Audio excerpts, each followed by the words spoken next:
YouTube and shut off the volume when it comes live, which will be momentarily. I'll work on getting StreamYard up.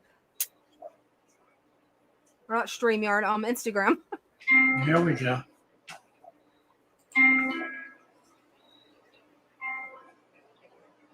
I love my little fishes as they swim about their home. I love my little fishes as they swim about their home. When the sunlight shines upon them and their colors begin to glow, I am drawn into a world where my heart longs to go. I imagine scenes of beauty and feel the warmth of love. I love my little fishes as they swim about their home. I have traveled the world over, but never found a peace that comes from watching my fishes as they swim about their home. My heart is happy and I am content to sit and watch them swim. I will not be alone while these fishies are in my home. When the sunlight shines upon them and their colors begin to glow, I am drawn into a world where my heart longs to go. I imagine scenes of beauty and feel the warmth of love. I love my little fishes as they swim about their home.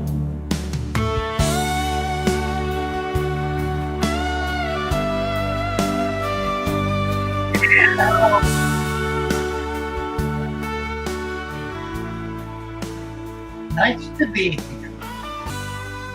Good to see you all. And welcome back. Dina, Hey, everybody. how are you feeling? A lot better than what I was last Sunday. You got your jazz back. Definitely. Nice. Definitely doing better than last Sunday. Last Sunday, I was like that. So I Gonna could only see say. out of one eye last Sunday. Yeah, when did that Trouble, so. when did it happen? Actually, it happened last Sunday morning around 12:30 a.m. I came back here, left from hanging out with Mom, was going to turn out all my grow lights, tripped, fell, and was out until 4 a.m. Oh my God. Yeah. And bleeding. Yeah. Whoa. Yeah, it had me feeling weak for pretty much all week. Mm. Not to mention the medicine they gave me definitely had me just sleeping it off. Well, scary stuff.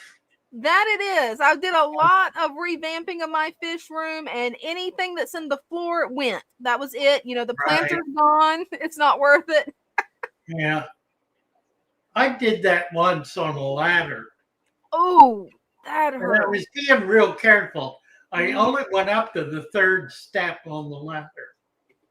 But I had it in front of a doorway, and the door was open, and it skittered out and just fell, and me with it.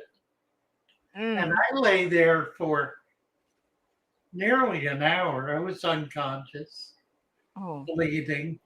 You know, hit my head. Head wounds bleed profusely. Oh, they do.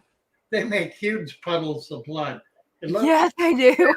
Very scary stuff. Oh, it is. Well, I came to, and I was afraid to move because I didn't know what my condition was. And a friend was coming in, had been scheduled to come in, and I could kind of hear her at the other end of the store. And I knew eventually she'd make her way back, which she did. And she looked down at me and said, "What are you doing?" and I was laying on the floor bleeding out. Right? And it's weird. You wouldn't think a fall would do that bad. You really wouldn't, or at least I wouldn't have. I figured, okay, if I trip, it's not going to be a big deal. But when there's glass involved, oh yeah, or heights, yeah, Or anything that can cut you. right. Yeah. Nasty stuff. Stan That Pittman's is. here. Hey, Stan. And Stan's saying hello to Tommy. Is Tommy here? I haven't seen him. He might be under a different name. No. I don't see him on Roger there. Lucas. What's Roger saying? What is this? Trying to figure out a centerpiece fish. Angels. I would do angels, Oh, that would be fun. I mean, they're going to eat baby guppies Mm-hmm. and eventually shrimp. Mm-hmm. So maybe you don't want to do angels. It's Angels hard. are pretty though. You could do dwarf gouramis. That'd be all right. You could do a pair of rams, the smaller stuff. The reason I like angels is they're very graceful, a dramatic kind of fish, and they get pretty good size. Mm-hmm. So in a larger tank, they really look good. They make a tank kind of pop, but they will eat everything. I set up a tank once. It was a real tall tank. It's about 3 foot tall, very tall tank. Probably 100 gallons, 125 gallons, pretty good size. I collected some plants from the wild, from a stream that were growing real long, and put them in there. They look kind of sharp. And then I got a big school of neons or cardinals, I don't remember which, about 100 of them, and about a dozen angels that were small, and put them in that tank. And they did really well together for about 6 months, maybe not quite that long, until the angels got big enough to start eating the tetras. Oh, And man. then the tetra population, every day it diminished Mm-hmm. to the point where within a matter of weeks, there were none left. Hmm. And I really did not expect that. But they didn't start eating them until they were big enough to be able to eat them. They didn't even chase them. They ignored them until they grew big enough to eat them. And then they were all over it. Mm. Which is, I really ought to do a series on fish psychology. Oh, that Because would be interesting. behaviorally, fish are really interesting. I can't tell you how many times I'm sitting way low in this. I can't tell you how many times I have gone into a tank with a lot of different fish in it, aiming to get one particular fish. Happened just the other day. One of my 75 had a lot of rainbows in it, does, and it had some keyholes. There were 4 keyholes in there. Mm-hmm. And I decided to move the keyholes out because they were not doing that well. I had another tank with some small wairu. Decided to put them in there. So I went in, I caught the first one, just kind of caught it quickly and easily, and caught the second one. And by then, the other 2 and all 4 had been out in the open, up front, visible, which is why I knew there were 4 in there. But they hid. Of every fish that was in that tank, they were the only ones hiding. And I have had exactly that situation happen over and over again, even before I actually go after that fish. It will know I'm after it. Right? It will. They really do. They are sensitive to predators. Mm-hmm. They have a hypersensitivity to predation. And they will dart for cover before they even see a predator. I mean, the predator's got to be still and unmoving for a long period of time. And that fish has to get calm enough and trusting enough to believe that the predator is a stick Mm-hmm. until it sucks it in its mouth. Right? But that could take hours. It can. It's just amazing. And, any predator that's on the prowl, nothing it's looking for is going to be particularly visible, except for goldfish, which are remarkably stupid fish, Right. Those are easy to catch.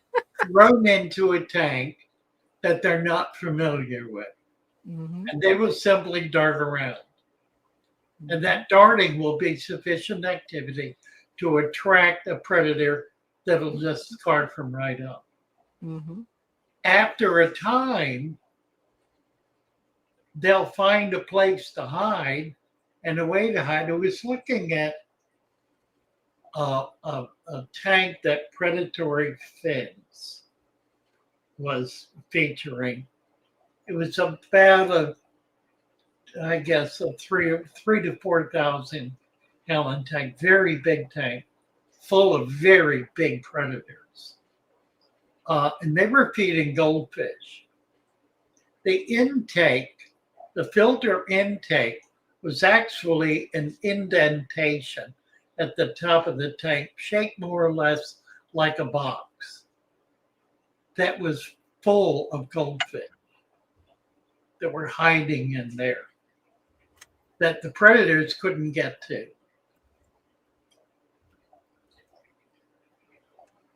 So the goldfish that were in there long enough to actually find a place to hide out managed to find it and to do so.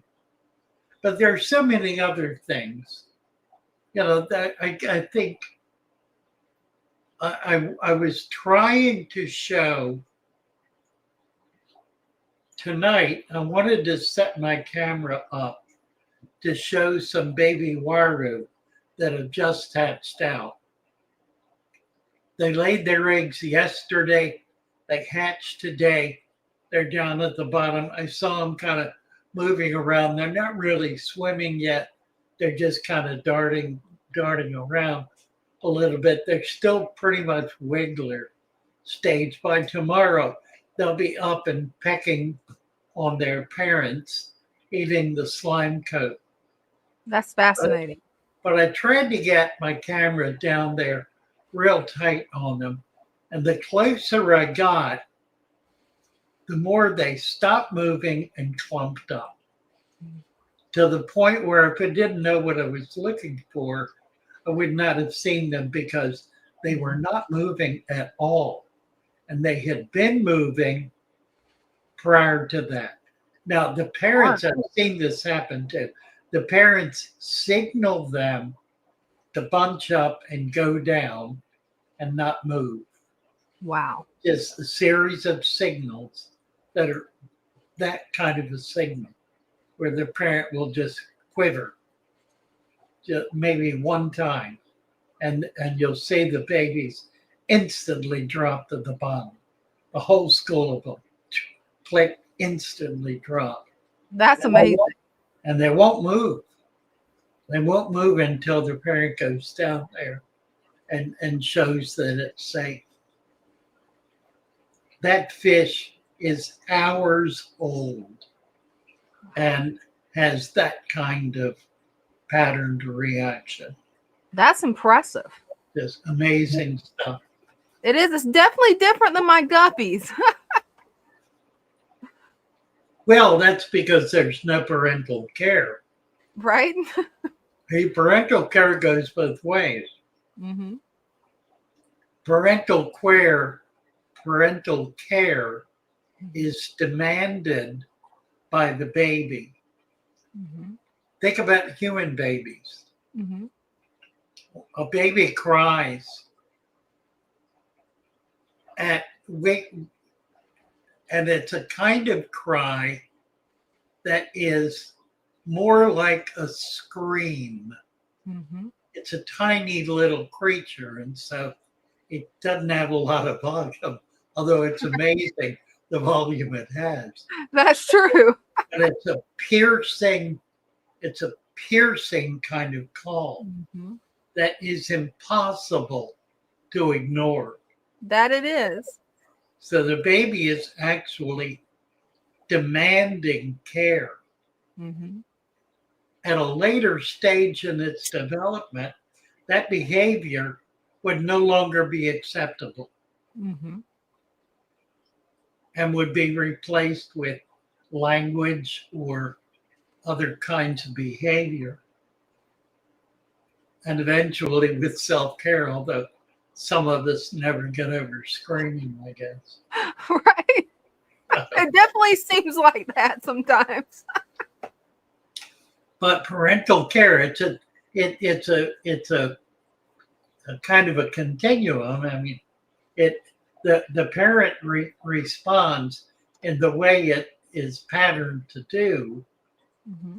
to a demand on it that triggers it to respond. Mm-hmm. And the parent also responds to the environment in such a way as to protect its progeny. In the case of the fish, to protect their brand new fry. So that's amazing. I really think you should do a video on fish psychology, especially their parenting skills. That would be really fascinating to see. Yeah. The trick is to be able to get pictures of it. Oh, absolutely. That's going to be the hard part. Well, Nathaniel has a question for you. yeah. Who's this? Bomer, Nathan Bomer. Mm-hmm. I have 20-gallon tanks. Gotta do natural style. Smaller plecos.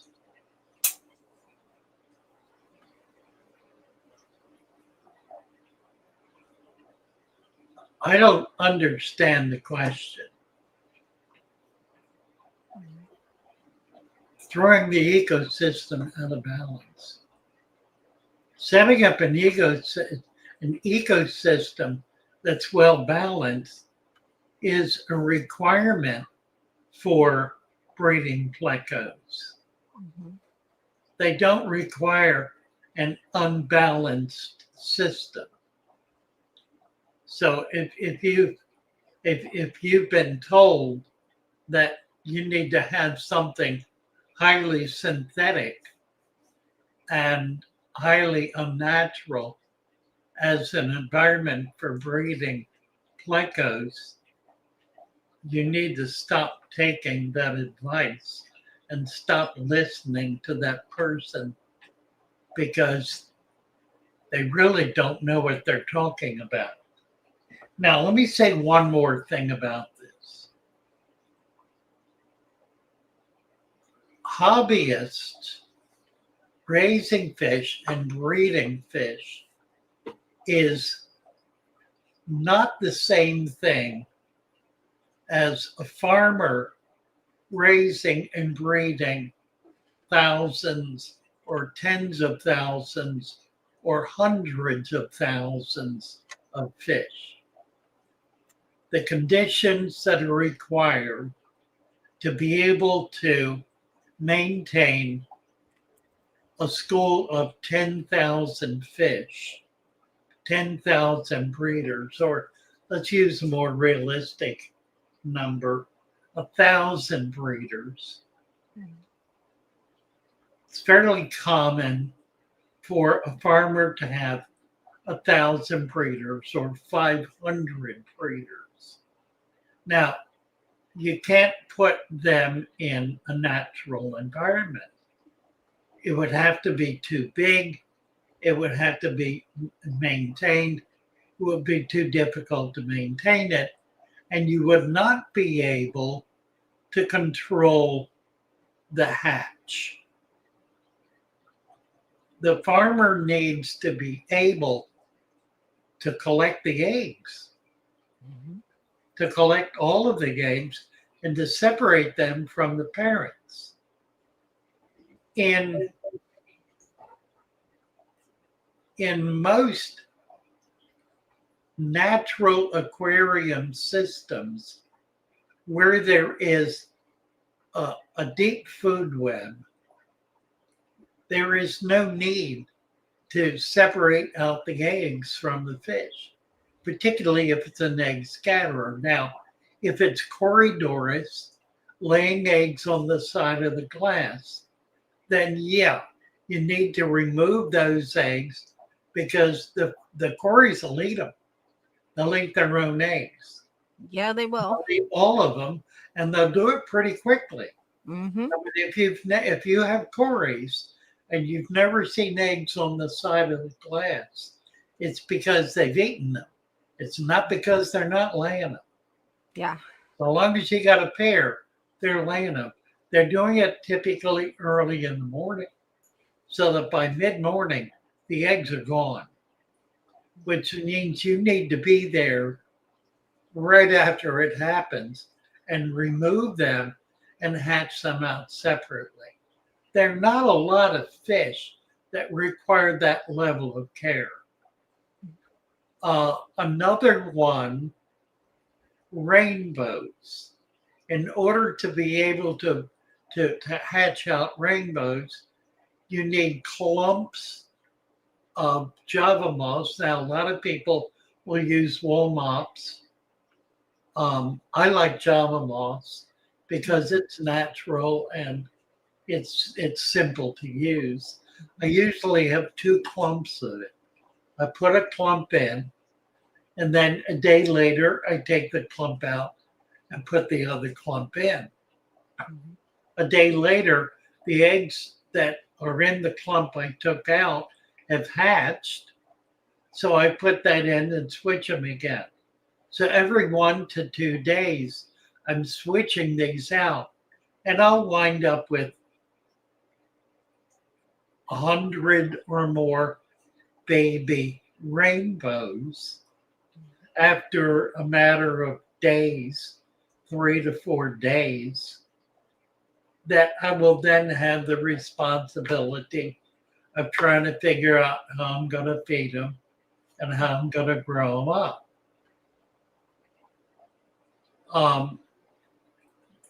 And that needs to be done separately from the parents because the babies are up in the water column looking for food, as are the parents, and the babies are food for the parents. So you can't keep the two together. Most tetras are egg scatterers. That is, their eggs are not sticky. They're not adhesive. So they're not going to attach to anything. They fall to the bottom and they get mixed up on whatever's at the bottom. So if you've got an inch of food web at the bottom, which is leaf culture, mulm, all of that stuff, which is loaded with microfauna. It's chock full of microscopic life, which is the food that brand new baby fish require in order to begin to in order to live and in order to begin to grow. So creating that kind of environment in your system allows those babies to get down in that material, to feed in it, and they'll stay down in there. A few will pop their heads up and may get eaten, but the majority are gonna stay hidden. There's no parental care, but they don't need it if they can stay hidden. They'll and then when they get big enough to begin to move up and dart out of the way or dart back down, you'll notice this and you'll see how they actually are able to survive in your community tank. What And other? I've also got this question. What should I feed my RH loaches? What's RH? Yeah, I'm not sure on that. All right. Let me ask them because they're in my chat, so I'll ask them real quick. Yeah. Ignore my algae reference for a little play.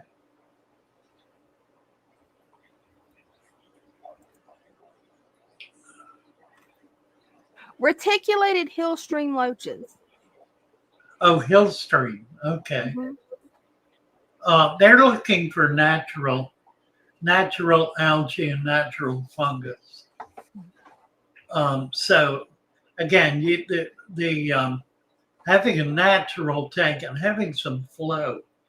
And what the flow does is it keeps nutrients in the water column flowing past plants like algae that are growing on the glass that need to be able to pull nutrients out of the water column. And they don't like dead food. Spirulina, algae wafers, that's all dead food. You would be better off putting spinach or cucumber, or what's that other stuff called that's like a cucumber? Zucchini? Zucchini, yeah. You'd be better off putting that in, a green leafy vegetable, something that's alive, that they will be more likely to eat on. They're looking for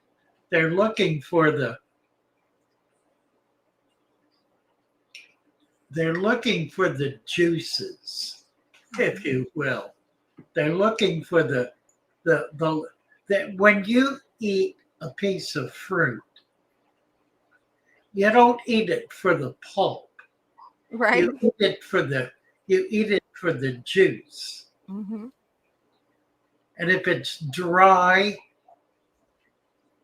and has no flavor, probably you're not going to eat it. Right. Spirulina flake has no flavor. It's dry. It's very uninteresting. This is what makes the new food, the new flake food that we're feeding, so valuable. The problem with flake food, it's really also the problem with any kind of crumble or pellet, is that it is baked at a high enough temperature to drive out all of the moisture.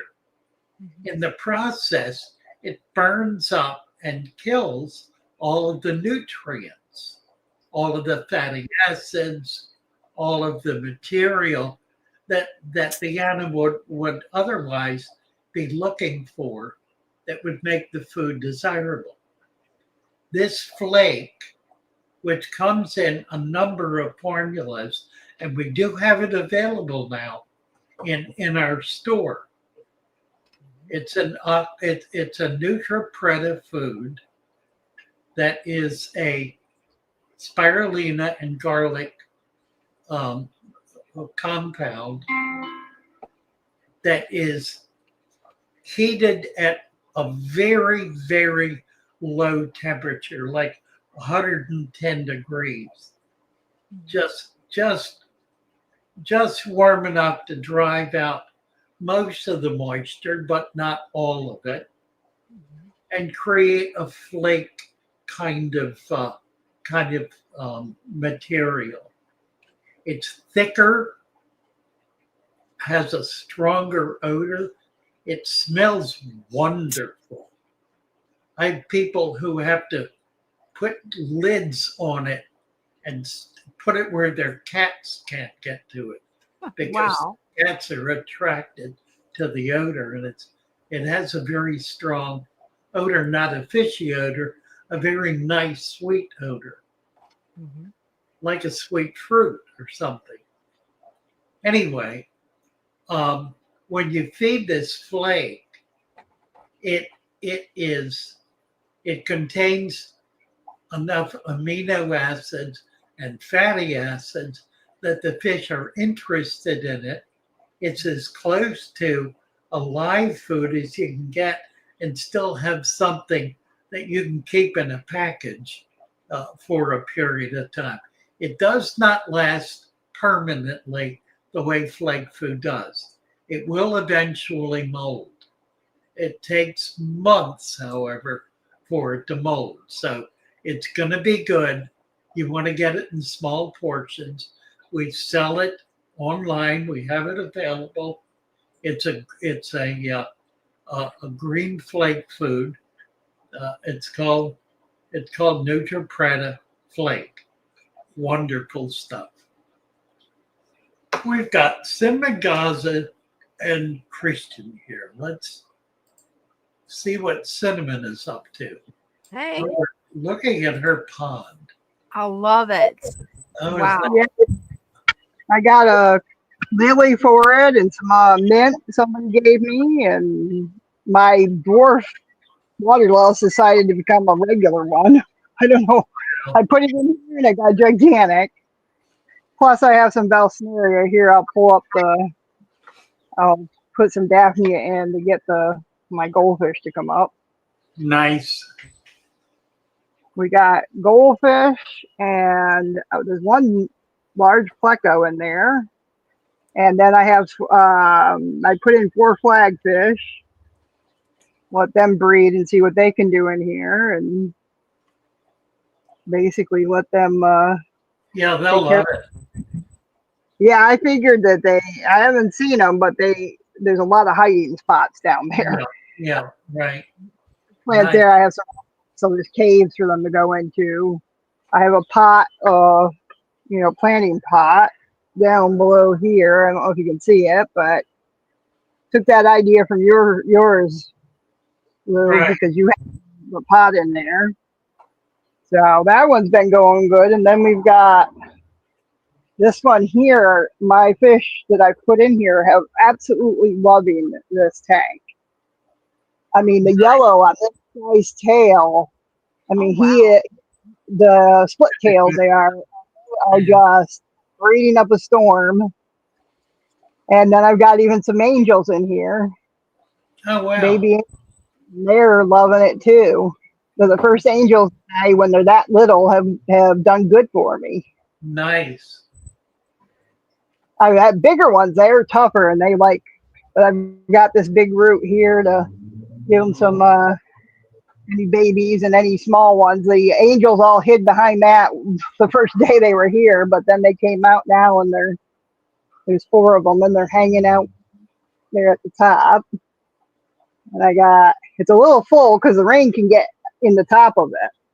So, and there's my pleco hanging on the tube. But everybody that's in here seems to really love. And Oh, we've got a question for you, Cinnamon. What temperature do you keep your tank at? This tank, whatever the atmosphere, whatever is outside. Awesome. Now, when it comes towards fall and winter, I have to reevaluate. But I also have a finished basement that I could move, set up other tanks and move them in for the winter. But nice. You only get about 2 months of cold, and I might be able. My husband says he might be able to insulate them a little and we not have to move them, but we'll see. Yeah, The you more, start from more- around bottom, top, and sides with a heater. Yeah. in. yeah, With and a I heater. had to, yeah, definitely have a couple heaters so if one fails. But goldfish, I know, do pretty good with the more extreme They're cold. But a lot of them, what they do, Should be too. they'll put a heater in just so they have a place to go up and feed and come out a little. So Yeah, well, if you've got semi-tropicals in an outdoor pond, you can put a heater in the pond. It's not going yeah, to heat the whole pond, but it'll create a warm spot. What yeah, what and you they'll want to do then is turn off your water flow, turn off your uh, air pump, turn off your water pump, so that the water is still, and that'll retain that heat in a pocket for those oh fish that need it. yeah, that works. I love it. In all actuality, I'm thinking of getting another one and put on the other side because this is 105, I think. I'd like to get at least a 200, and because I'm enjoying it, and I just absolutely love the natural tank that I set up. Somebody gave me a free 55, and I Very cool. decided, you know what, I'm going to try to see how this goes. I have a filter for now, but as the food web gets built up, I'm going to take that out. Nice. And then way over, a black tub that's a planter that I'm going to take and put guppies in. Cool. Because Yeah, looks my guppies, great. so I've got my Japanese blues. I don't know what's up with them. They're on steroids or something because there's a ton of them. And also my gold ones and some of my others that are more high end, they weren't breeding very much, and now they're starting to. So, Yeah, you have a nice big yard. yep, That you yeah, do. The area you live in has oh been yeah, it's a popular for goldfish breeders for years. yeah. So we got this mountain. We own up on the top. The top's flat actually, and there's a big old bamboo forest over here. Oh, nice.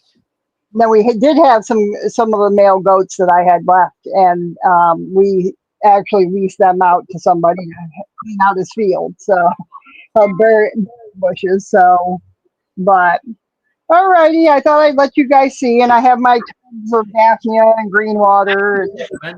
Very I nice. got all that around. My kid's pool got green, and we were going to dump it. And I said, wait a minute.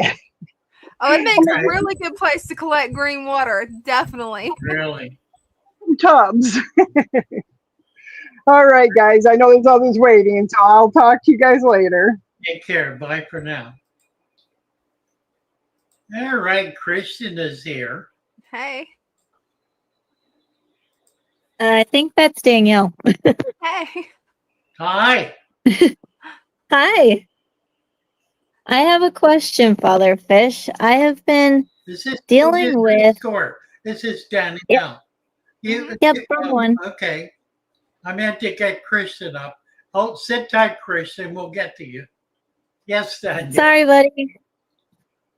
I have been dealing with this weird kind of algae for a while in this tank, and it is like growing on my plants. And I just curious what it is exactly. The type of hair algae. Mm-hmm. Is the type of hair algae? Yeah, it comes off pretty easily, right? Yeah, pretty easy, but sometimes it's actually just like really stuck, like it's growing on my plants. Right. Yeah, it's a hair algae. Okay. You So can do we keep need more picking away at it. But it's not an easy one to get out manually because it's kind of tiny and all over. Yeah. One thing you might try is going dark for 2 to 3 days. Okay. Turn all the lights off and leave them off with no light at all. Okay. For 3 days is better than 2. Okay. It's not going to hurt your plants. They will survive. But algae is different. Algae requires nutrient every day. Okay. It has to do photosynthesis every day, whereas irregular plants don't. They have sugars in them. They have reserves. Algae has no reserves. Okay. So by darkening the tank for about 3 days, doesn't need to be longer than that. Most of the algae will die. Yeah, it's amazing Okay. how it works. I mean, it really will in just a few days. You'll be amazed. Yeah, it's Okay. a pretty effective system for getting rid of algae. You certainly don't need algicide. That Yeah, I knew I didn't need that. is the stupidest thing Right? It really is. doing. I was I just got kind of algae worried I growing didn't have in my enough. plants. What do I do? Poison them. Poison them. Kill them all. That's what it does. That algaecide, that is what it does. It will kill your plants. Right. Yeah, let's not kill the plants. I like the plants. I was Right. wondering if I needed more plants. And I was thinking, I don't know if I can physically fit more plants. Yeah, it's a very nice thing. That it is. You've got the other issue is you have excess nutrients in there, or the algae would not be surviving. Yeah, that's the thing. I don't know where it's coming from. Yeah, you might look at that. Mhm. Well, you could do some partial water changes just to Okay. reduce that. You could cut back on feeding. I Oh. don't think I can Hours of cut light back on feeding more than I do. I only feed them once a week. Really. Yeah, and just a really little amount of shrimp. Mhm. How many hours of light do you have on the tank? About 12 hours. Mhm. Yeah, I would cut that back. Okay. Do the dark system, and then when you go back on, go to 8 hours Okay. and see if that makes a difference. Okay. Yeah, because it's just it even takes over my poor mosses, Yeah. it will. and I pull off a it'll big grow. clump of it, and it attaches like to the anarchus and stuff like that. Yeah. So I was just thinking, okay, I tried to up the flow a little bit. That didn't work. I tried this, I tried that. Okay, now I need to ask for help. Well, you might start by going back. 12 hours is a lot. Go back Okay. to 8 hours, see if that helps. Your Okay. mosses might not survive 3 days of dark. Mm, You might consider that, but reducing to 8 hours could make the difference. Yeah, it So could. try that first. okay. Looking good, Danielle. Nice. Mhm. It is. Pretty. Thank you. I also, across the way here, I got the piece of cholla in the tank finally. So this one is all finished. Oh, good. Looking So good. one more week and the epistogrammas will be back in stock at Dan's. So, Oh, wonderful. all right, get my buddy Christian up here. I want to see his fishies. Right? Yeah, see that. Nice to see you. Thanks for the help. Bye, guys. Yeah. Bye. Yeah, right. All right. There he is. How y'all doing? It's good to see you, Dina. Hey, it's good to be back. It's nice to be talking with you again. Yeah, I'm glad you're doing better. You look Oh, better. me too. Thank you. Hello, Father Fish. Hi, Christian. Nice to see you. I just thought I'd come in and show my 75 again. I've started getting a few more plants in. I'm nowhere near through adding plants, but it's I coming love along. those Congos. I think Congo are one of my absolute favorite fish. They Oh, are they're- gorgeous. They're definitely my favorite schooling fish. Yeah. Look I at love the those red-eyed angels. There's autos. Beautiful. I've got some autocinchlids in here, but I've also got some Siamese algae eaters. They're about Okay. You they're got about a 2 years school of old, autos. about 4 inches long. Right. But all of my angels, my black angels, have gold eyes, except for Wow. this. Oh, And his look at that. Wow. blood. That is just beautiful. That That's red against stunning. the I black. don't think I've seen that before. I'm hoping that. Well, he paired off with a female, and actually, there was 2 males trying to pair off with her, and Yeah. he killed the other male. Oh my. So maybe Wow. the red had something to do with it, but I don't know. Wow. But I'm hoping they'll lay eggs again so I can get them out. Great. They must have laid them when I wasn't looking and I didn't have a chance to pull them. Yeah, yeah.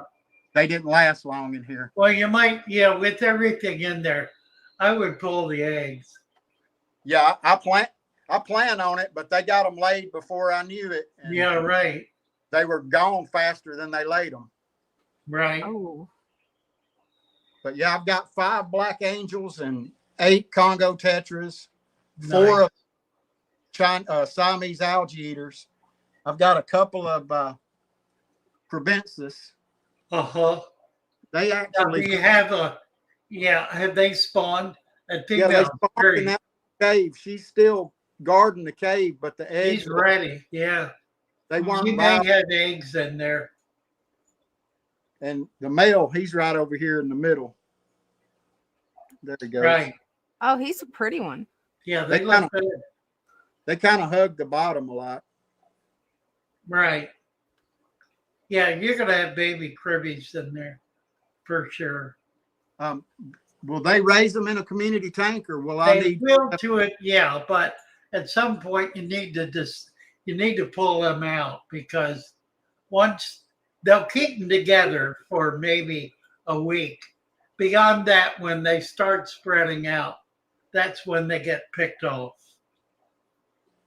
So Okay. you can leave them in there, let them hatch them out, let them get them swimming, give them a couple of days, and then take them out. Okay. Sounds good. And the easiest way to get them out is to siphon them. That makes sense. I'll have to try that. I've never done that before in a community tank, but I'll give it a shot. Yeah, it's a lot less disruptive than And- trying to use a net. And This they kind of don't see it coming. Hmm. Yeah, this tank actually has 3 bristlenose plecos in here, full grown, but they stay hid all the time. I very rarely see them until late in the evening, right before the lights go out. You have any females or just males? I've got 1 male and 2 females in here. Well, you ought to be seeing babies eventually. Definitely. They've took out my Amazon swords. The swords are actually still in there behind the driftwood, but only the new leaves last. As soon as they're big enough to, Yeah, I've seen them do that. they eat holes in them, and then they just. do. But then right here I've got. This is Oh, my look at grand. the bearding. Oh, that's a pretty one. It's my 4-year-old granddaughter's. She loves it. Wow, nice. Yeah, He's a good guy. my wife told her that she would rather trade this, and didn't she want to get a rabbit instead? And she said, no, rabbits run away. Funny. Is that a male or a female? Looks like a male. I think it's a male. Yeah. He's pretty big. He looks Yeah, it. he is. He's got some orange tint to him. They had him Right. I see he's got some color. Yeah. at the pet shop. They called him a sugar red variety, but Okay, right. I'd never heard that before. But I promised Danielle that I'd show this fish over here at some point. So Oh, wow. it's a silver gar. Okay. That is cool. A lot Oh. of people call them rocket gars. What kind? A lot of people call them rocket gars. Yeah, I'm not familiar with it. I think their actual name is a Huetagar. Huh. They're from Cuba. Okay. Huh. And I've got him in this 55-gallon tank, which is actually my first converted father fish tank. I just got sand on top of Echo Complete, Right. and it's got a ton of mom built up in it. I've got 3 of the green tiger barbs. Right. Flagfish down there. Yeah, there's a flagfish in there also. Whatever can't fit in his mouth, and he's got a really deceptively large mouth. They do indeed. And I just put that Higer heater in the other day. I ordered that and put it in. It seems to be working pretty good. I like them. It's got the I like They are them. nice. Yeah. Cool. play. And this is my old filter I had before I discovered father fish. It's no Right. longer, but that's just a good place to store it. Yeah. Right. But one question I have, I've got a lot of mom build up, Yeah. and I don't really want to get rid of it because, I mean, I believe it's really what keeps my tank stable. Right. But it's winding up all over the plants, like sticking to them, like they've got a kind of a I slimy. see that. Yeah. Is there anything for that? Grind up leaves. Get a deeper bed of leaves in there, and that mulm will go down under the leaves and be better controlled. Yeah, I've been adding leaves to it. I probably need to add them a little bit Yeah, more. add a lot of them. Add enough to get a bed of leaves, like half an inch or so.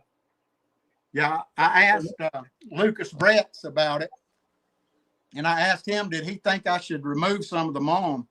And he told me, no, don't remove none of it. He said, Yeah. He said that's like having gold in the bottom of your tank. Yeah, right. You could add some sand. You could add another half inch of sand. That would simply provide some additional space for the mulm to precipitate into it. Yeah, here's the old gar up here. He don't move much unless I put some small minnows in there. And then he moves. That's where he gets the name Rocket from. I mean, Oh, yeah. he darts in there and grabs them so fast they don't even know what hit them. Right. I wish I had some to feed him while I was on here, but unfortunately, he's done it all. Oh, your bettas, by the way, are starting to really color up. I was looking at them the other day. The last batch you sent me. They're growing faster than I thought they would too. They're doing really well. I'm real pleased. Once I got a bunch out, the ones that I still had started really growing.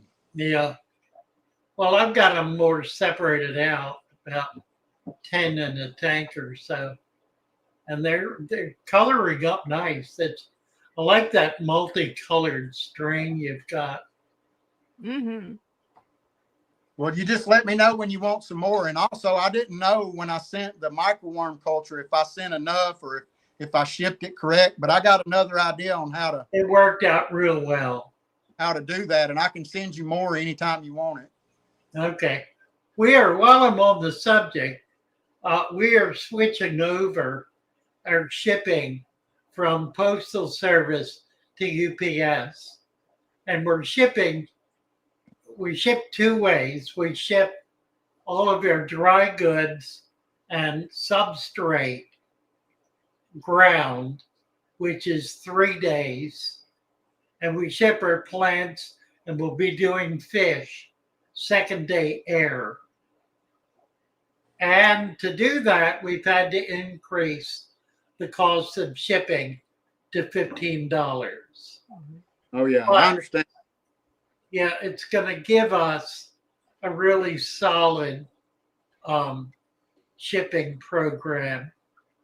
We've had not a lot, but enough trouble with the Postal Service to warrant making a change. So, Yeah, I we, can understand it's that. like, yeah, They're not as reliable as they should be. That's for sure. They're not. That And is for sure. it's not major, it's minor, but it's a hassle. It's like one or two a day that fail. But it's day after day after day. Mhm. And we guarantee live arrival and healthy plants. So if it takes 5 days to get there, those plants are not going to be worth messing with. Yeah. Which means we need to reship them. Yeah, I've been on the website looking around a little bit. I read the new shipping policies. I'm probably I think it's going to work. I hope so. I'm probably fixing to place an order. I need some more shirts. Very good. You I need probably more- got some credit with me, don't you?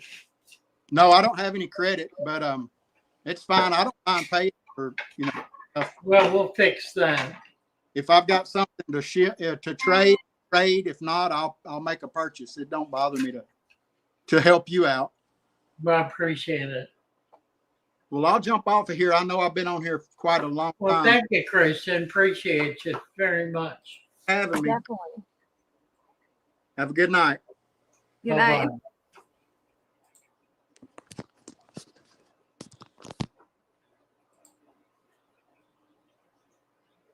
What's going on? Oh,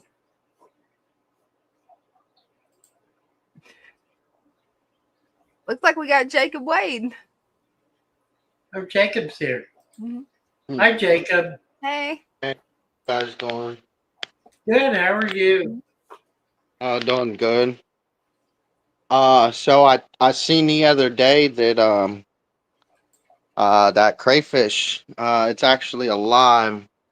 He's been coming under here and getting food that falls back under here that nobody else is able to get. So he's actually a good part of the system. Oh yeah. Nice. And he's actually, so last 2 weeks he was probably like that.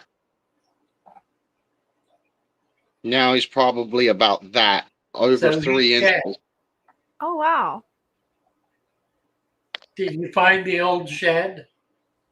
No, but nothing's getting injured. Those coloches are getting big, so they're not becoming territorial against it. So they're not causing no harm to it. Right. Looking good. Mm-hmm. And then That he's it is. getting bigger, my keyhole. Yeah. And then the angels, they're getting bigger as well. But I've also noticed that I'm getting just wee little ones, and I'm okay with that. I just got to add a little bit more sand so that it'll cover all that. But it seems that they're doing little patches, and that's okay. That's okay because I've got about 3.5, almost 4 inches right here. So I'm not really, that's why I prevented all this, because it used to dig real heavy, and those loaches were scaring me because they were getting real close to that mud line. Yeah. But now I fixed it, and whoa, how did my temperature jump up to 87 today? Holy crap, look at that. Wow. Is it warm in there in your house, or did the heater No, do that? it's 671. The water ain't even hot. It's just lukewarm. You might Huh. check another thermometer. Just double Check another thermometer. Yeah.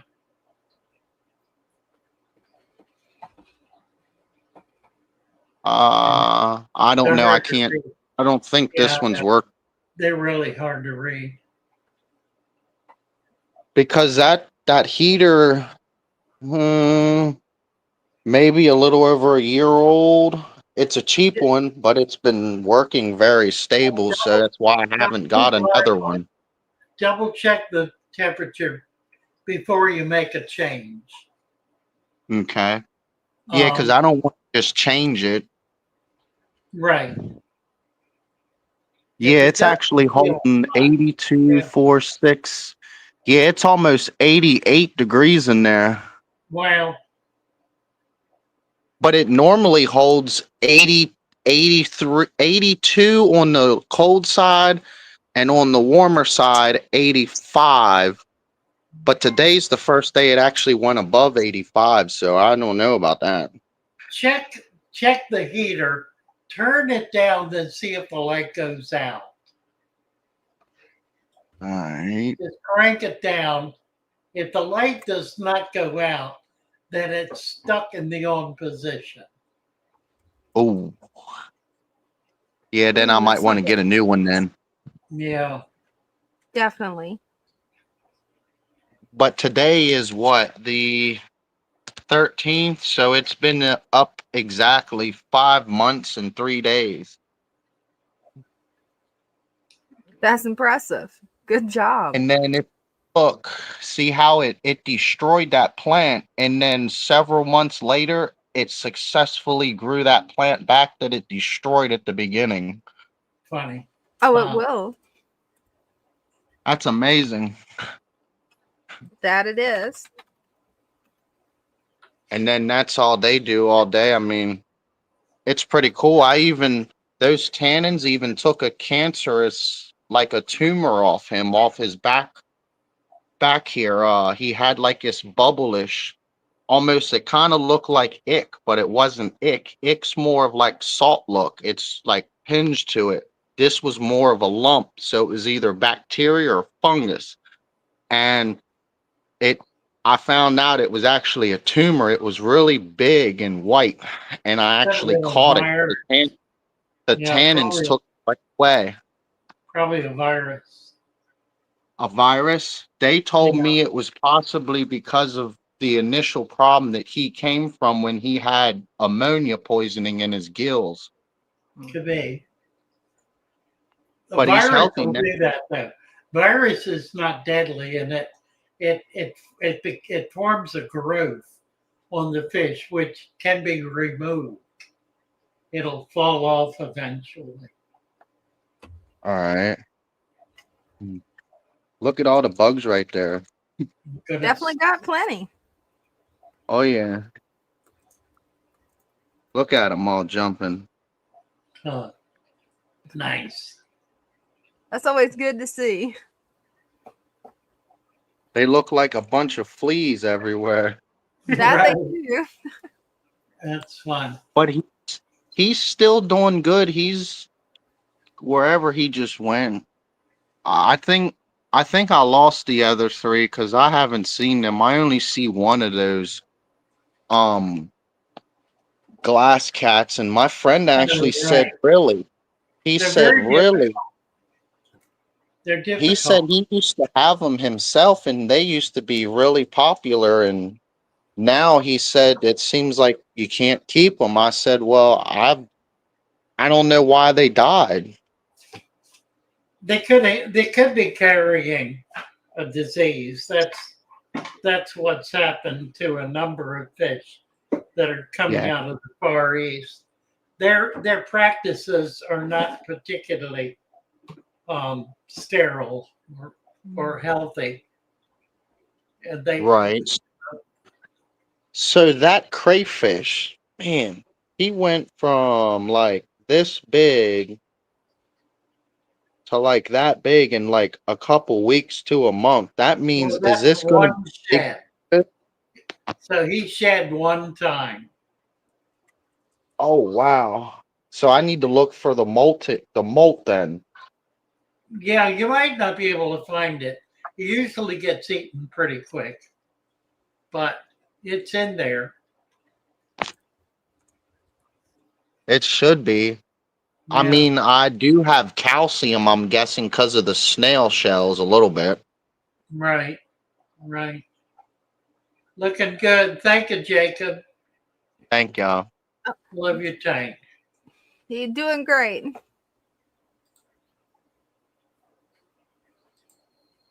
Oh, we've got a few questions for you, Father Fish. Sure. Have you kept raccoon tetras? I don't think so. I don't know what that is. I'm not familiar with that one either. That'd be a black band on the eyes, I guess. I guess it'd be an interesting fish. funny. Then we've got this one.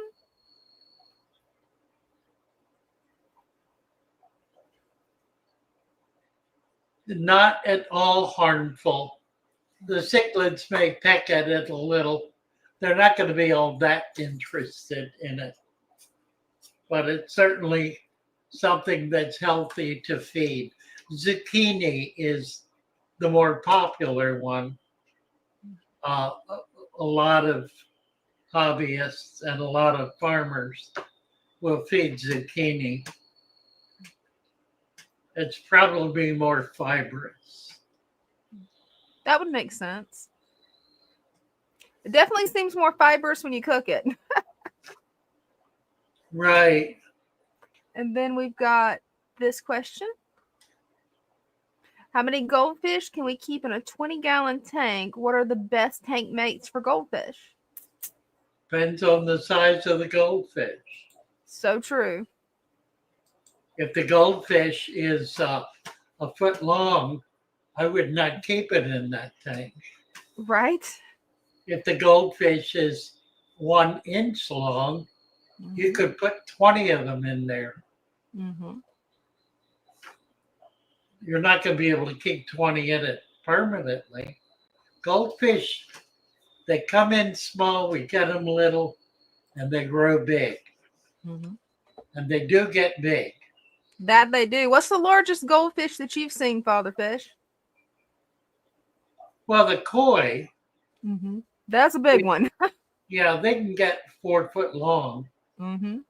I've Easy. seen goldfish. Well, they are in their wild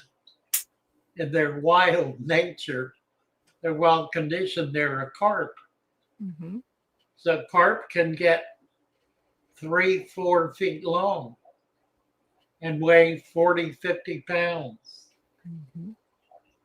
They So get big. goldfish can get big. They can get very big. They keep growing. They don't stop growing. Mm-hmm. The longer you have them, the bigger they get. Mm-hmm. And they will live a long, long time. That they do.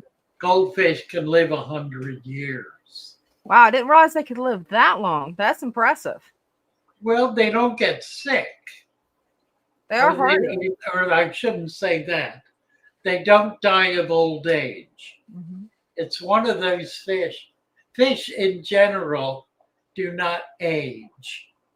That is to say, mammals age.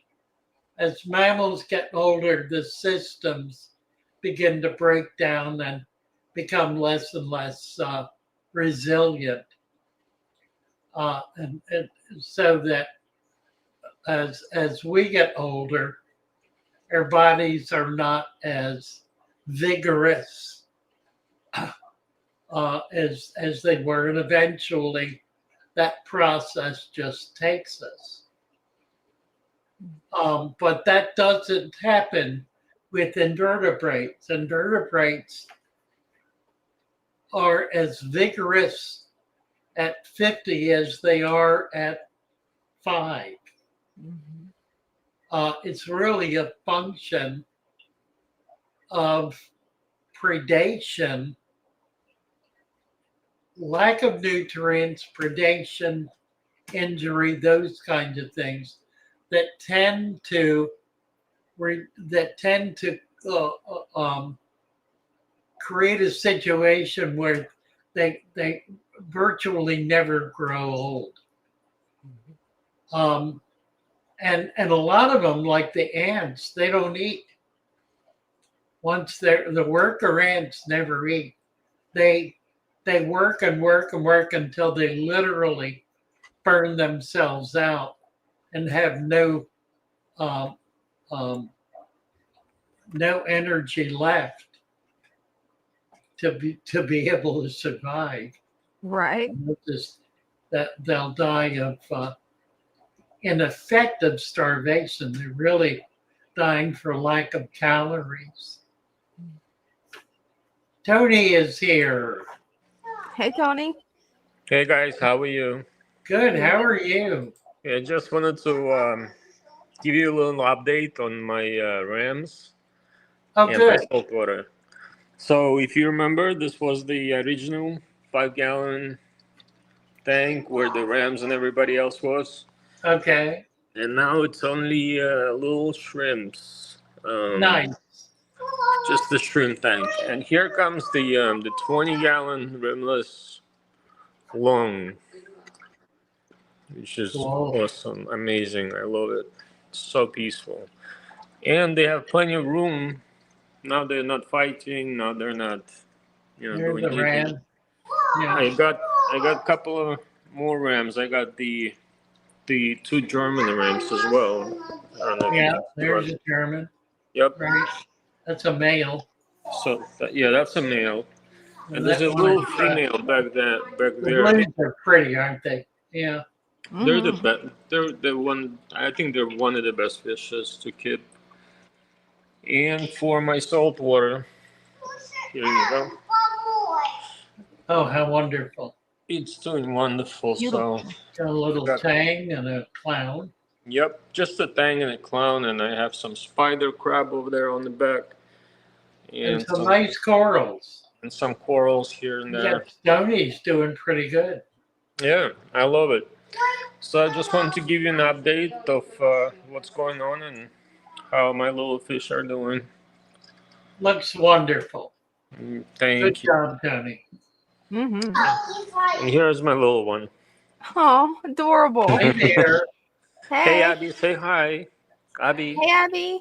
Hello, Rabby. Hey. Oh. Okay, bye. Bye All right, bye. guys. So, Thank you, Tony. bye. Bye bye. It's got some nice tanks. Yes. And we got some more questions for you. Okay. If I have a used breather bag, can it be reused? Yeah, absolutely. Right? Hey, Father Fish, can I keep a Bolivian ram in a 40-gallon community tank? Depends what else is in there. Mm-hmm. But generally speaking, yeah. Bolivians are not particularly aggressive. They're a bigger fish. They can get 4 to 6 inches.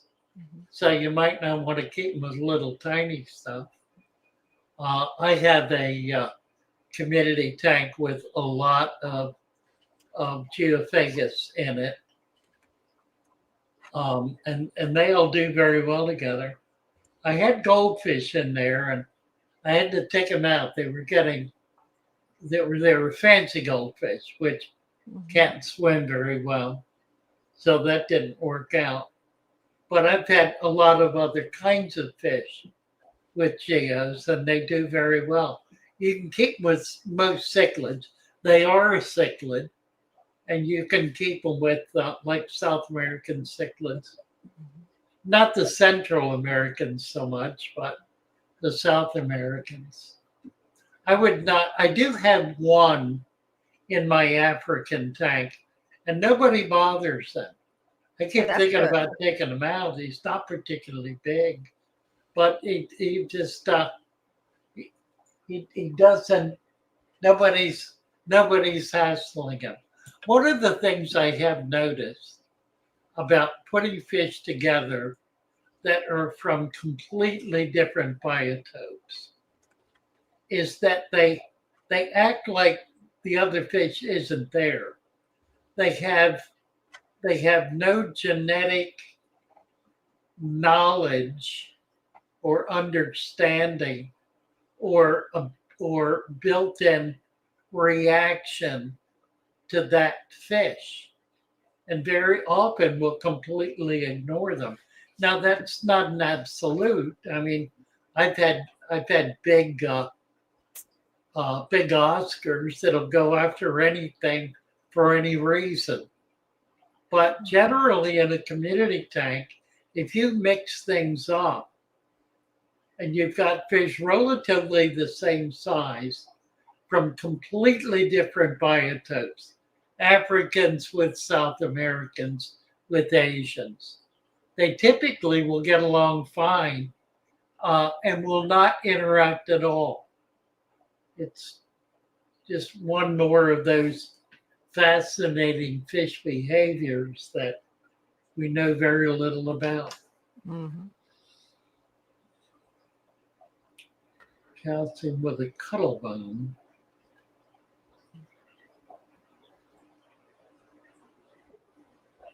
Either way, you can crush it, which will dissolve it more quickly, or you can let it dissolve on its own.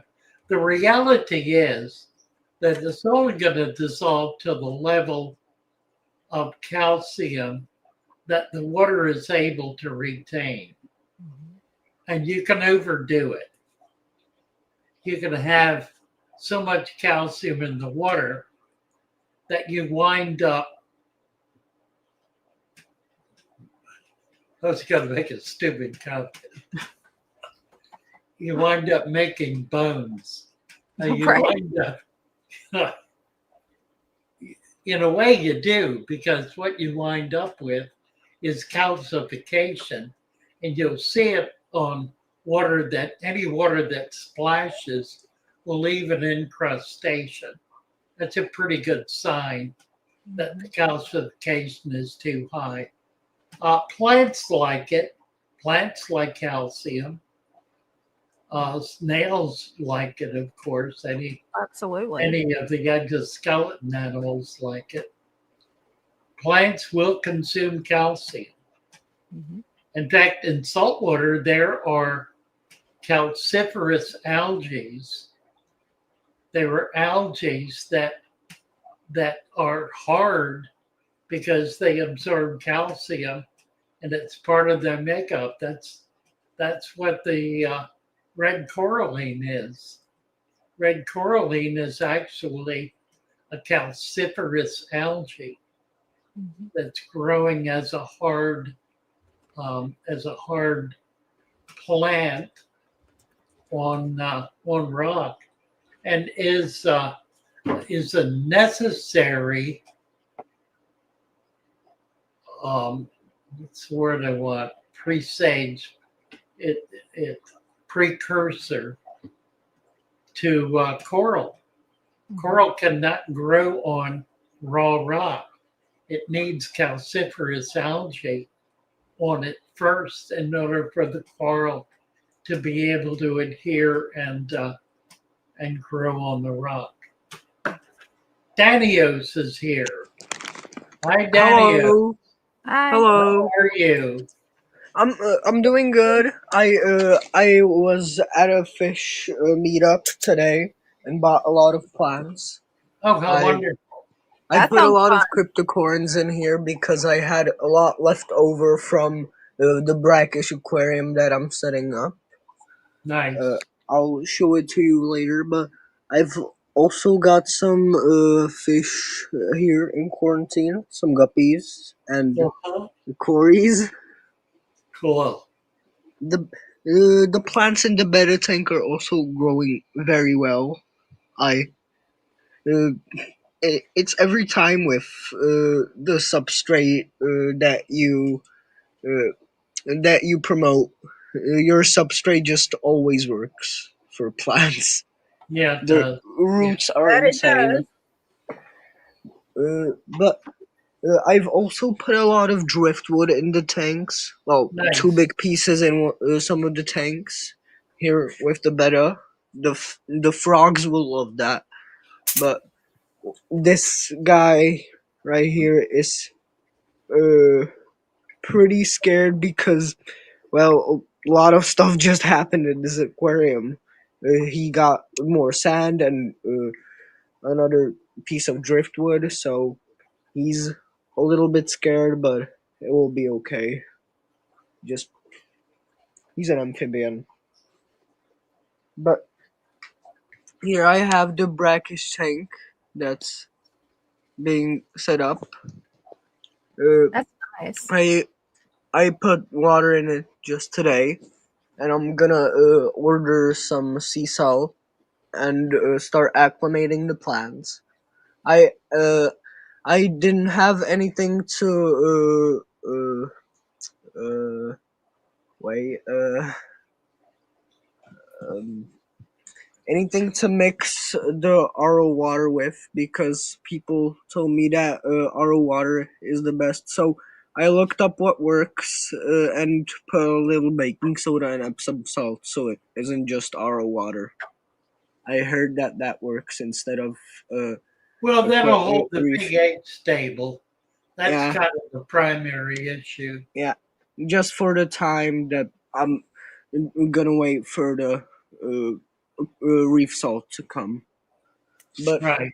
I also have this tank here. I put a big piece of driftwood in here, and also 3 little autos. Oh, Yeah. that's nice. If I can find more of them, they're probably all behind the wood, except for this guy.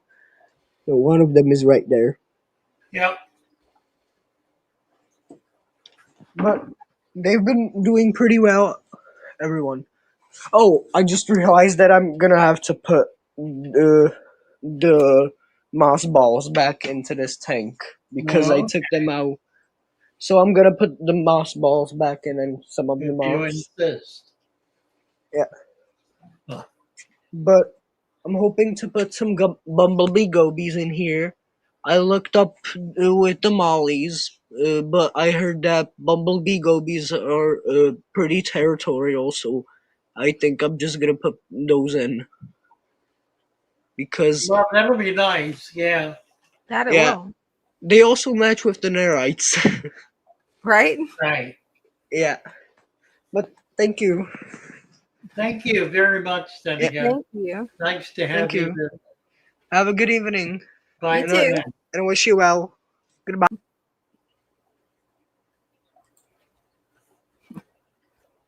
Nice. Then we got a question from Joe.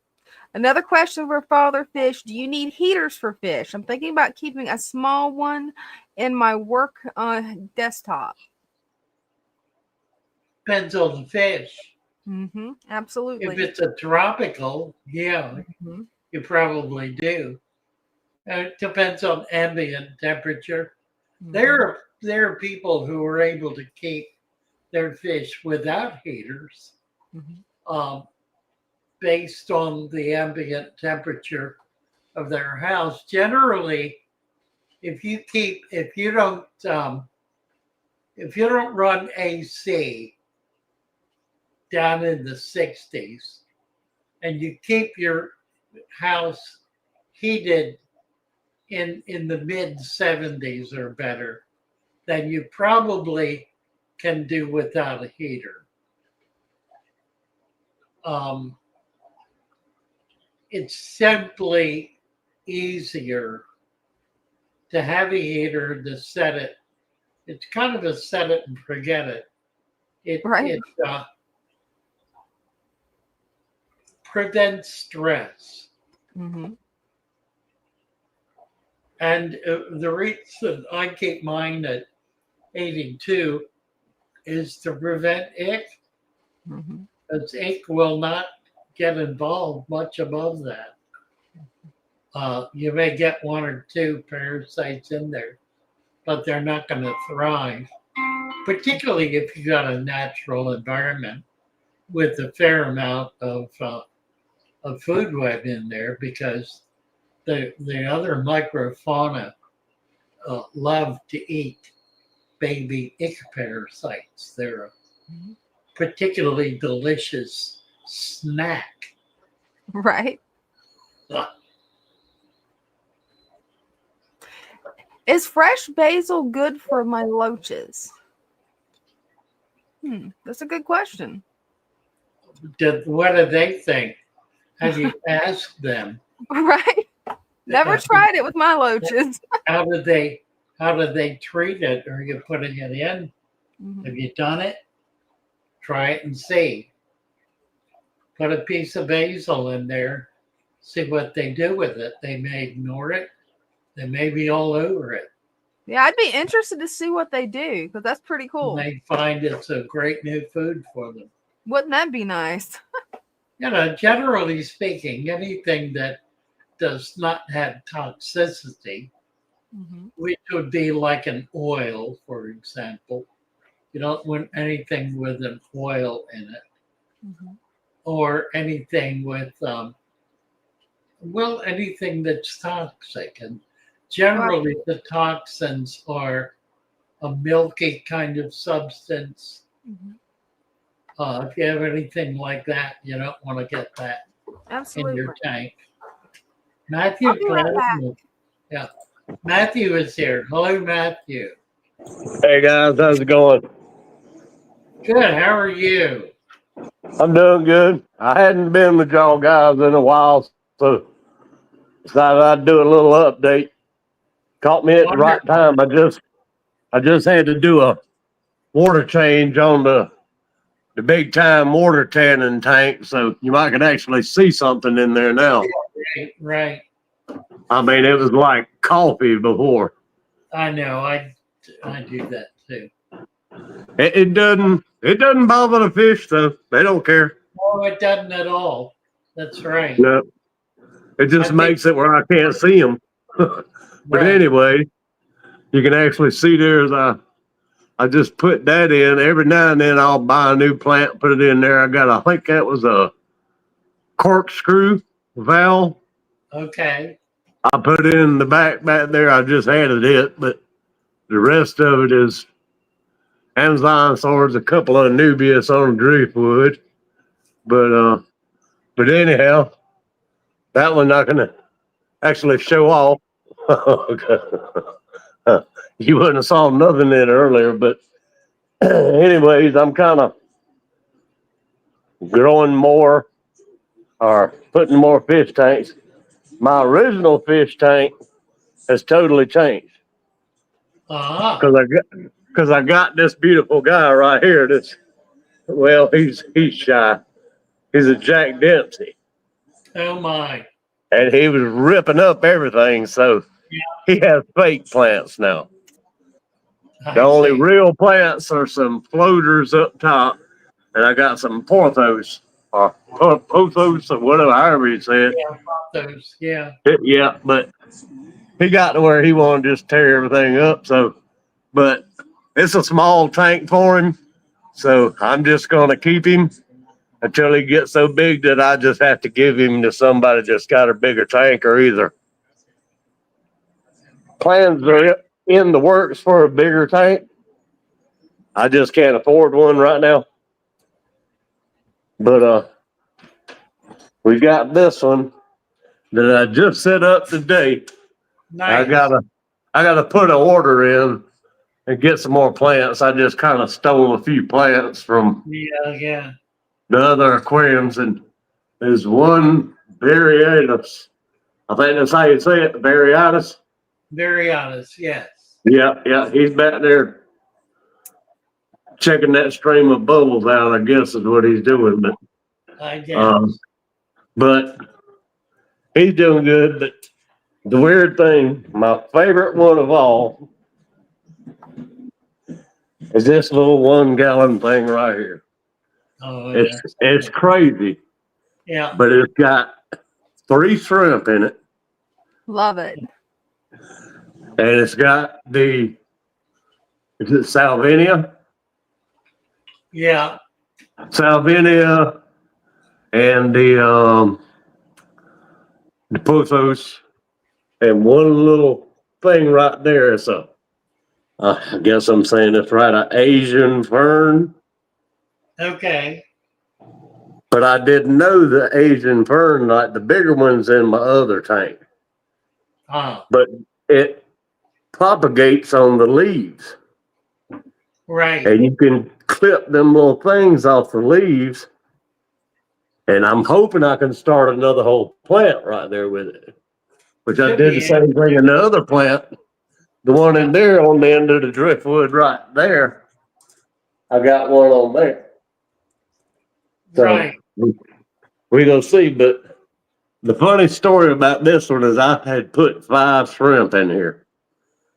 Well, it got to the point there was only 1 left, and There was no skeletons or exoskeleton, whatever. I didn't find them dead or nothing. Completely gone, disappeared. But I had a lot more leaf litter in the bottom of it and stuff. And one day I was looking in here and I thought it's this thing swimming around there and as big as a cricket, Yep. Know what you're talking about. as a dragonfly nymph. Yep. Oh, And wow.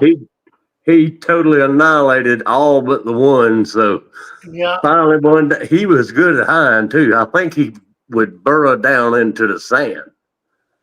Well, And they don't move around much. They can be hard to see. yeah, well, he did pretty good. And finally one day I seen his little butt sticking out. And I Right. grabbed my little tong things right there. Yeah. And he ain't no more. So Go. I went and got a couple more, and put it in there with it. The one, so he wouldn't be so lonely. The one bigger one's right there. But there are two more in there. But that ended up being like it's so small, but it's like my favorite one out of all of them. Yeah. Hey, sometimes the smallest tanks can be the most rewarding. Well, and it started off that was just pond water out the pond. Mm-hmm. Of course, I've had to add my own water. But anyways, I'll let y'all, but he's just checking it out. Nice. Mm-hmm. I had a 5.5 originally. Yeah. Well, I had a 5.5 originally, and I got home with it yesterday, and it was cracked. Oh no. So I had to go all the way back to Petco this morning. They didn't have another 5.5. So I just got a 10-gallon, that one in there, and added $5 more to it because they have them on sale. They were like half price. Yeah. For the rimless ones, they don't have the frame around the top. And but anyways, I'll let y'all go, and I just wanted to update you. Thank you, Matthew. Nice to see you. Yes, thank you. You too. Visit. Bye for now. All right. Bye. Definitely seen some nice tanks tonight. Yes, indeed. Mm-hmm. And we've got some more questions for you.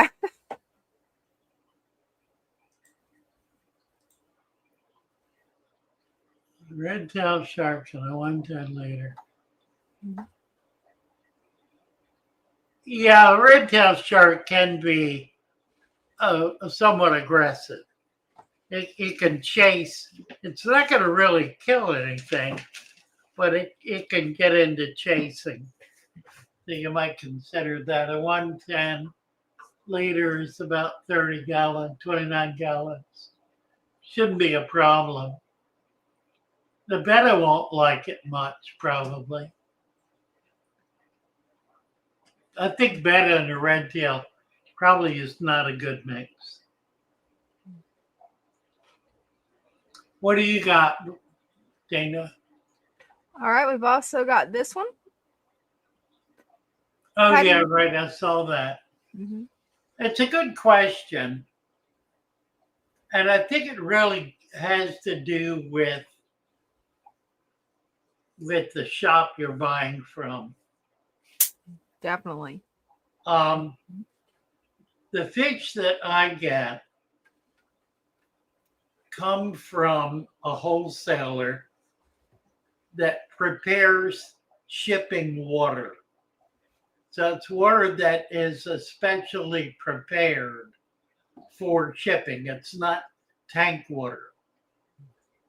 It's not water that contains any kind of pathogen. In fact, generally, it's water that has some treatment in it. Not always, but very often it does. And I tend to trust that water. I never have a problem with it. But if I were buying from a local fish shop, I probably would not do that. I probably would dip the fish out and put it in the tank. Now, I don't believe that it's necessary to acclimate fish. In the wild, fish move between radically different water climes, like thermal climes and chemical climes, pH climes, on a routine basis. They can handle it. Now, in the extremes, they can, and you need to know about that. If, for example, your tank is very low pH and acidic, you better not put a fish in it that's coming out of hard alkaline water because it'll be dead in seconds. It'll just start spinning and die. So you need to have some basic understanding of the water parameters, which means that you want to talk to the shop about the water. Now, generally, if it's a shop that's near where you live, the likelihood is it's going to be the same water you have, particularly if it's municipal water. So that's not going to be an issue at all. It is possible to collect from the wild in rainwater pools or rainwater, like little ponds, that's or creeks for that matter, like springs, that's very soft and very acid. And you may have difficulty keeping anything out of that environment alive in your tank simply because the pH and the hardness are radically different. Now, fish will adjust and you can adjust them, but you need to have just a basic comfort level with the condition of the water you're getting, at least enough to know that it's compatible. And that may be a trial and error thing for the first few times you get fish from that distributor or from that shop or from that pond. It may take some experimenting. You can always test it. Testing doesn't tell you everything. We test for very few parameters, and there are others that are every bit as significant that we don't have testing equipment for, mostly because it's too expensive. We don't test for mercury, for example. We don't test for potassium. And those are two rather critical elements. Mercury is very toxic. Potassium is very important for plant growth. And we don't have a way to test for them because the testing equipment is prohibitively expensive. That it is. We may test for compounds containing them that have other things in conjunction, but it's I guess the point I'm making is that it takes some trial and error, some experimentation. If you go slow and are carefully at the beginning, you'll develop a comfort level that'll allow you to just plop and drop. When I first get fish from a new supplier, I always go slow because I don't know what I'm getting into. After I've dealt with them for a while and have a comfort level with it and find there are not ongoing issues, then I can just do a plop and drop. It's not a problem.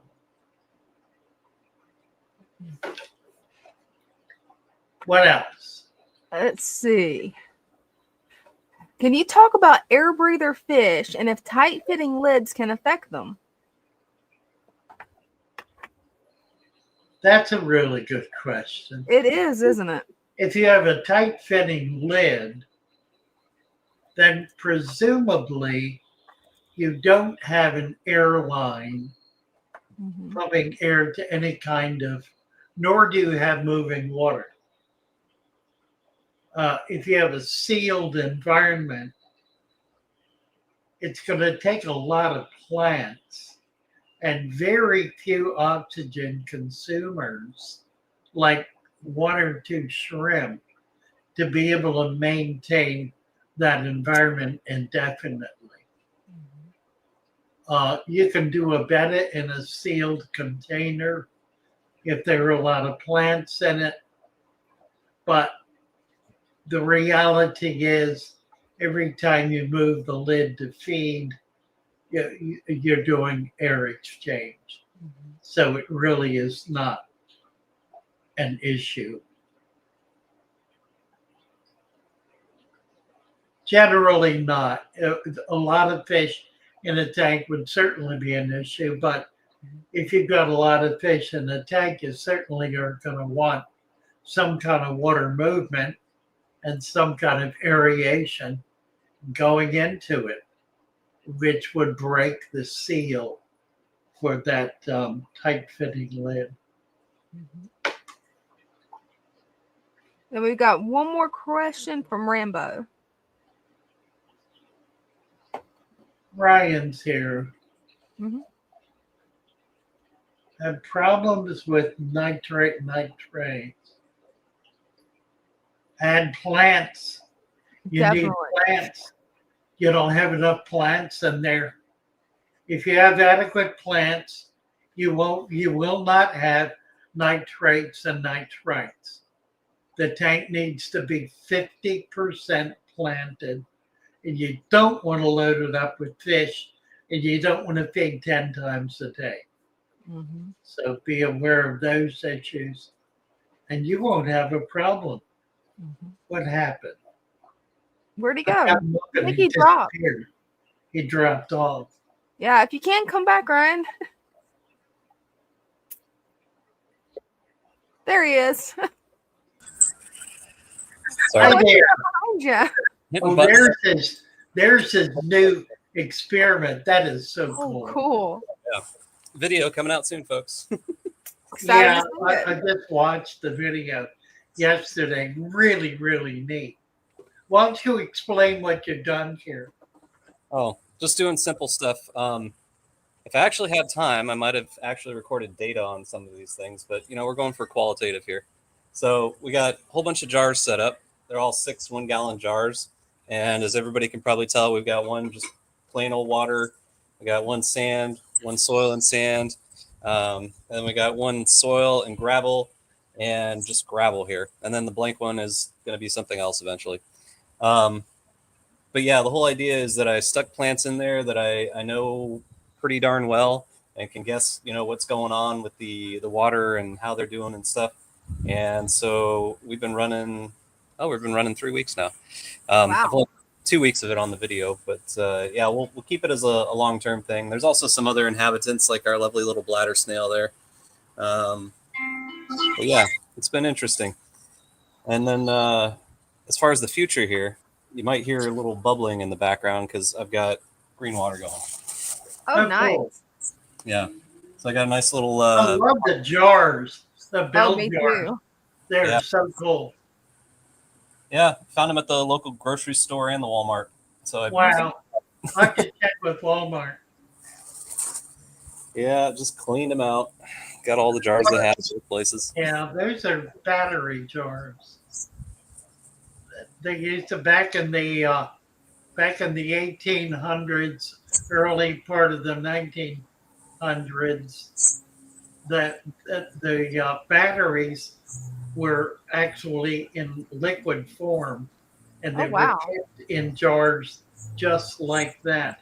Those are a replica of the original battery jars. That is really cool. We I used, got one of those from my local Walmart and had no idea that they were replicas. used to be able to find them when I was a kid, every once in a while. But they're glass; they get broken. Guest star.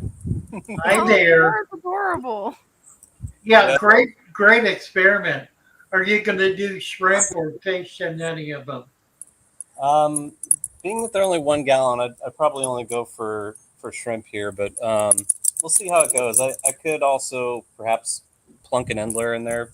I'm pretty confident right now that there's not really any issues with like the normals, like the nitrogen family there, but I'm not sure about the water oxygenation when it comes to the heat at the end of the day here. Like this is the only time I get it, and as you can tell, it's pretty direct on.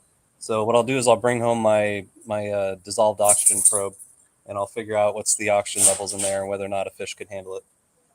So, Beto Great Lakes wants to know what's the experiment exactly. Yeah, it's just testing what happens with all the different substrates, getting an idea of what you could expect if you were to set up a certain thing as far as what the short term looks like versus the long term. And wow, my ram's horn snail has been getting big in the one that's down here. Oh wow, that one is big. In size. Huh. It was not originally that big. But yeah, it'll be a long term thing to see what happens with the plants, what happens with the animals in there, the overall water quality, stuff like that. Bear wants to know, what about the temperature in the sun? Well, if you want to know, let me go grab my thermometer. Hey, there you go. Yeah, we're not in the dead of summer yet, so can't say it's too hot yet. But air temperature gets up to around 80s so far. Well, it's not so hot; it's killing the plants. So. Yeah, no, plants are live, snails are live. So as far as that goes, I think we'll be okay for tropical fish. But we'll figure it out here. Here we go. We're gonna open up the sand and soil one, dunk it in, and for proof, it's 91. Wow, it's a little warm. Definitely. So maybe not the fish. We'll see. Well, they would be all right, probably. Yeah. That rice fish would probably do fine in it. They should be better than shrimp.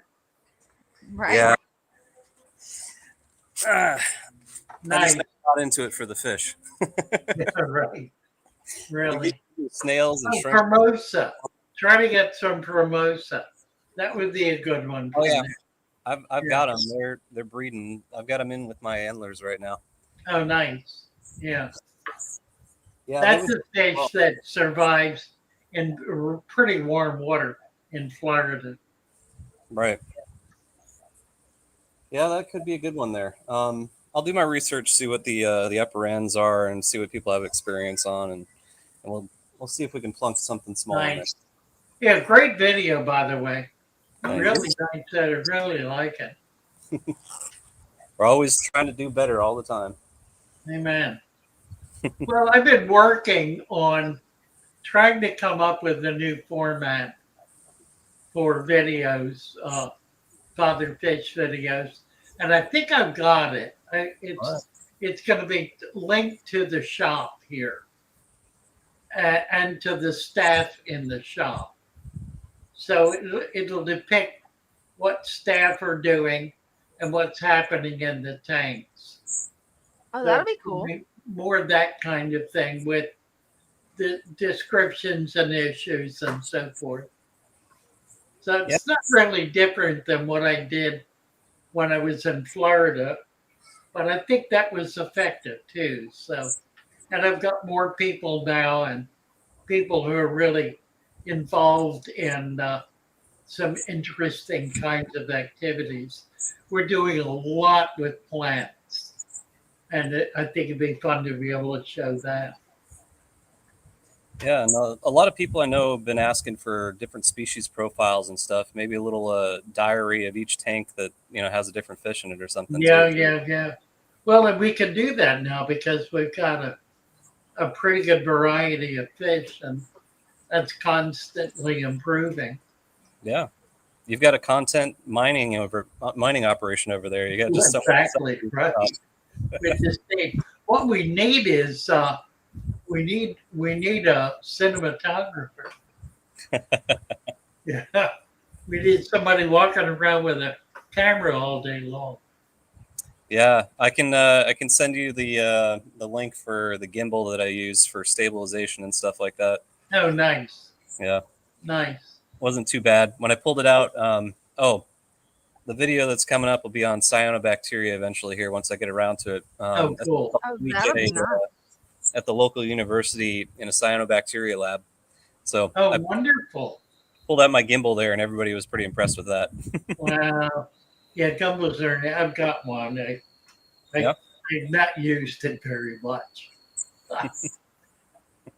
Yeah, for me, my hands aren't too steady, so that's why like all of my earlier videos are just me literally pressing the camera up to the glass so they wouldn't move. Yeah, really, really.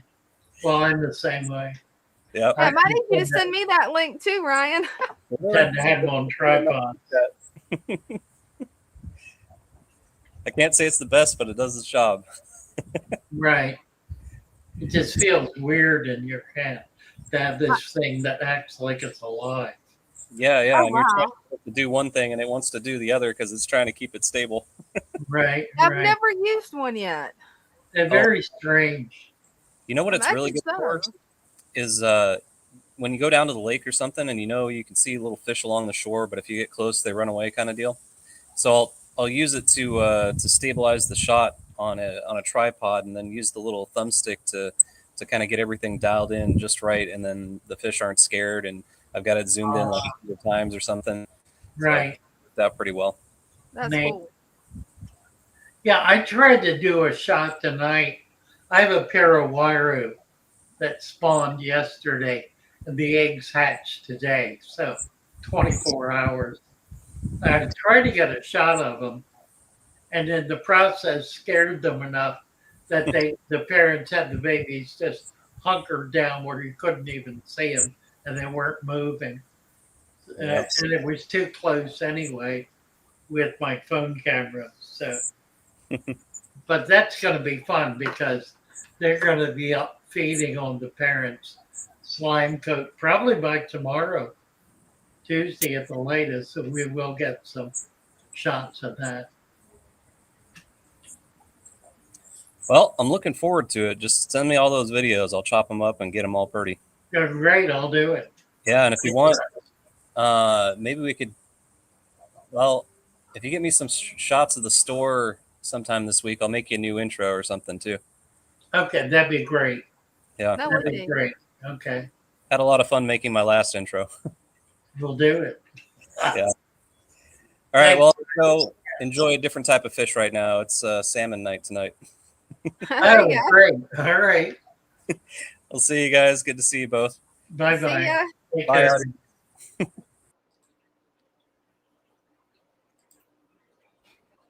Nice. Mhm.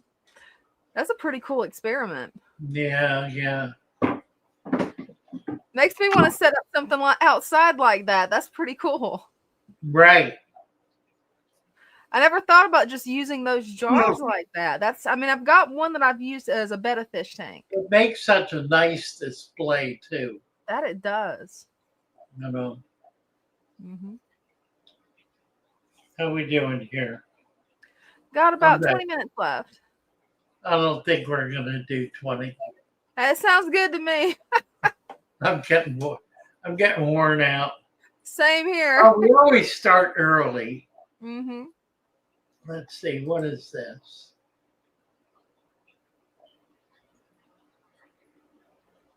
Yeah, I don't know about that, Foxmaster. 82 should not have affected. A grapple is a little different, though. It's more a cold water plant.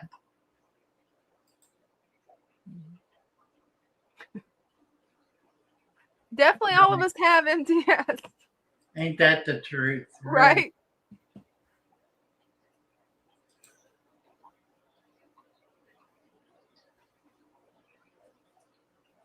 Oh.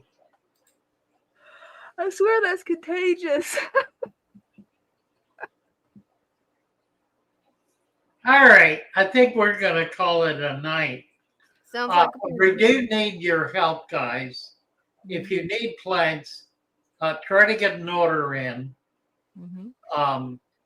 We got messed up this weekend because we had to take down a lot of pictures that we can't use for advertising because we don't own them. So we put them back up temporarily until we can take them, but it cost us a day's sales because we wound up not selling anything on Saturday. So we're behind and really could use a little extra help. So if you could put a small order in this weekend, it would be much appreciated. It'll just keep us on track. We're doing well. I think we're going to start seeing some things really begin to pop over the next week or so. All righty. Do we have? Oh, there we go. Yep, we got it. We do. Bang. I love my little fishes as they swim about their home. I love my little fishes as they swim about their home. When the sunlight shines upon them and their colors begin to glow, I am drawn into a world where my heart longs to go. I imagine scenes of beauty and feel the warmth of love. I love my little fishes as they swim about their home.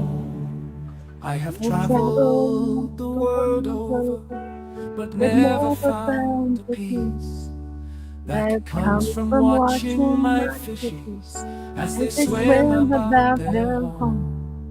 My heart is happy and I am content to sit and watch them swim. I will not be alone while these fishies are in my home. When the sunlight shines upon them and their colors begin to glow, I am drawn into a world where my heart longs to go. I imagine scenes of beauty and feel the warmth of love. I love my little fishes as they swim about their home. Good night, Night, y'all. Love y'all. all. Bye.